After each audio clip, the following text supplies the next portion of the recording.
how you can fix the error of Snapchat's camera not working in your device. Now, there are very few simple steps that you can follow in order to solve this issue. So, firstly, you need to open your Snapchat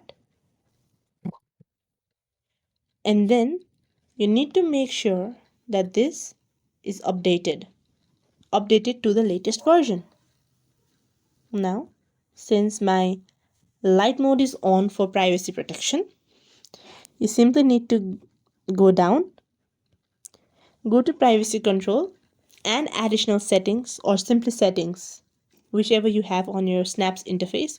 You need to go there and make sure that your Snap is updated to the latest version, or you may simply go to Play Store and update the app.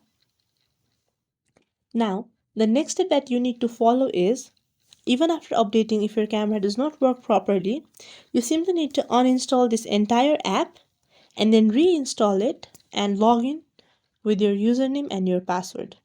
By following either one of these two options, you must be able to solve the problem of your Snap camera not working properly.